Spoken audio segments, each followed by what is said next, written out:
एबे आंचलिक पाणीपाग विज्ञान केन्द्र पक्षर पाणीपाग को एक बड़ खबर सामना आसी। तेबे बर्तमान जहाँकि सूचना मिलूची ऊपर मुहां ताते दिन 2:30 सुधा संबलपुर तापमात्रा 37 डिग्री।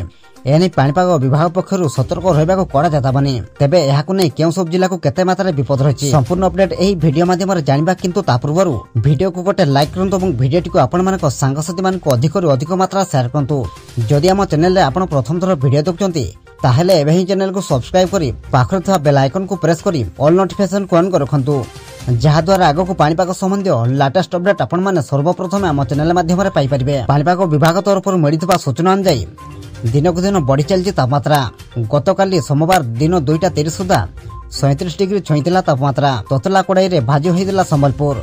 आज दिन 2:30 सुधा संबलपुर तापमात्रा 37 डिग्री रहिबार संभावना रही। सेहीपरि झारसुगुड़ा रे 36.4 डिग्री, हिराकुद रे 36.2 डिग्री एवं भुवनेश्वर रे 35 डिग्री तापमात्रा रहिबार संभावना रही। जदि देखिबा गतकाली मध्य राज्यर 10टी सहर तापमात्रा 30 डिग्री पार करिछि। बौद्ध रे सर्वाधिक 38.2 डिग्री सेल्सियस तापमात्रा रेकर्ड करा जायथिला। सेहीपरि बलांगीर रे 38.1 डिग्री, अनुकूल रे 37.9 डिग्री, टिटलागढ़ रे 37.6 डिग्री तापमात्रा रेकर्ड करा जायथिला। तेबे दिनकु दिन तापमात्रा वृद्धि पाउथबा बेले एने खूब शीघ्र सरकार नुआ नियम आनी पारंती बोली कहा जाउछि। स्कूल गुड़िक मध्य खूब शीघ्र सकाळु होई पारे, किंतु वर्तमान सुधा कोनोसी घोषणा करा जाई नाही।